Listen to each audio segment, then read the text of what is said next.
The light switch in my refrigerator is no longer working, so I'm going to take it out and repair it. The first thing you should do is unplug the refrigerator.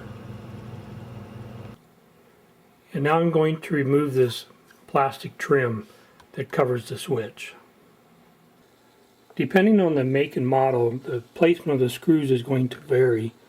This one has a screw on each end of this trim,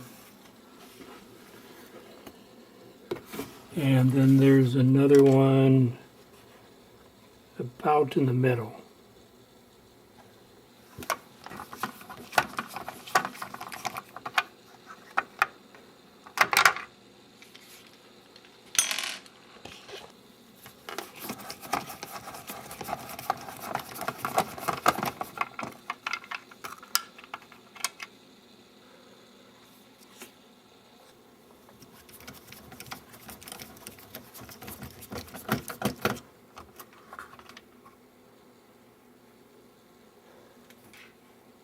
And then there's one more standard screw right below the switch.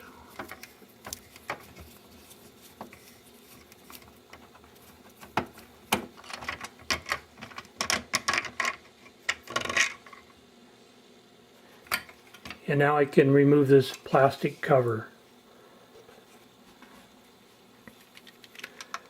And then there's a screw holding this plastic piece in.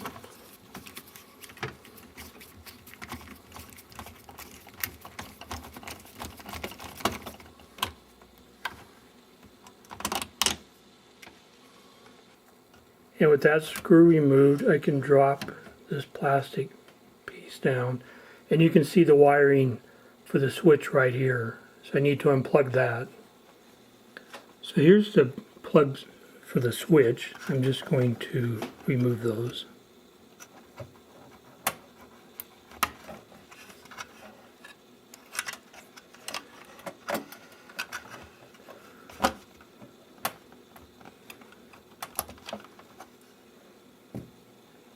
To remove the switch, you can use needle nose pliers and just pinch the sides together, and then it'll pop right out.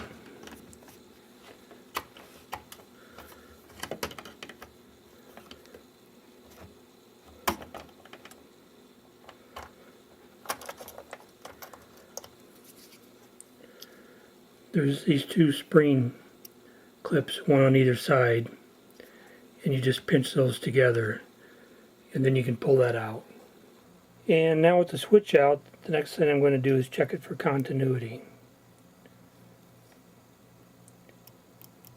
And you can see that there is none. What happens in these switches is there's contacts and they get worn out and stop working. Now if I take this, push this button in and just let it snap out, and then I test it, you can see that there is continuity. Because when it snaps, the larger spring overrides the other one and allows the contacts to touch. On the back of the switch, you can see there's a couple of little clips that hold this back plate on. So I'm just going to open those up and pry this back plate off.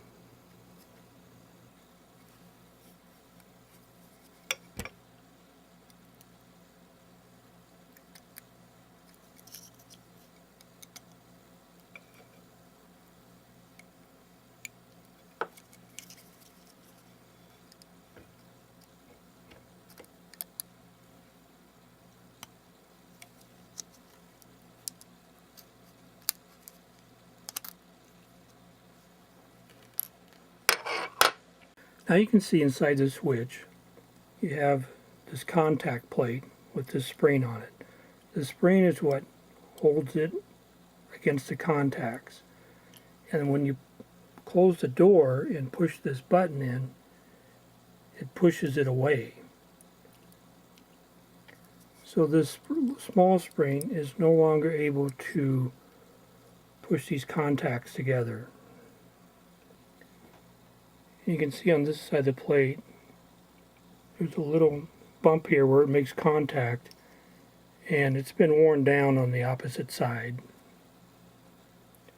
And that little plate that floats in there would touch these two contacts to make a connection. And this is the larger spring that holds the button out when you open the door. I'm just going to bend these contact pads up slightly so it can make contact easier.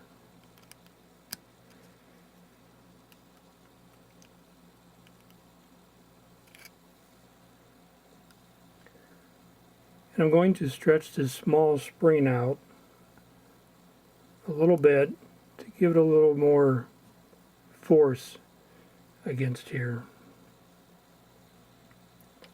And now I'm going to replace the cap on the back. And that just snaps back in place. So now with the back cover back on, I can check for continuity.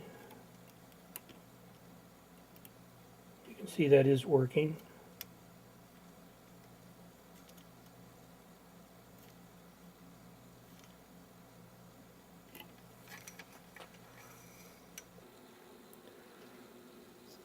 To replace the switch, just slip it back through the hole and it should snap into place.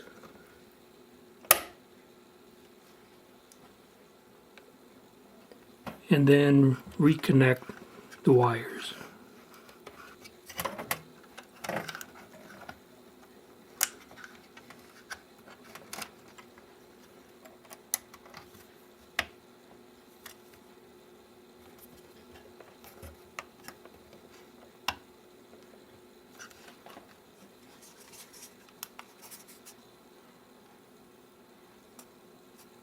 And then next, put the plastic tray back into place.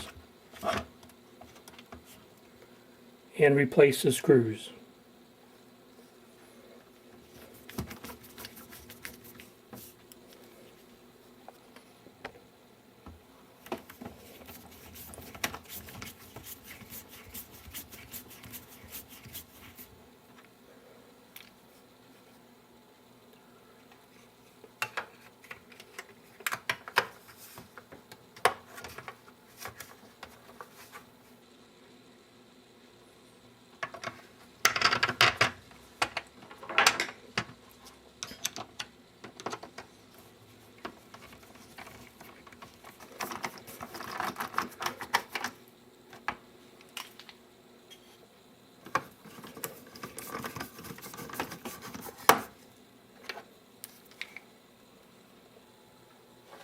And now I'll plug it in and try it out.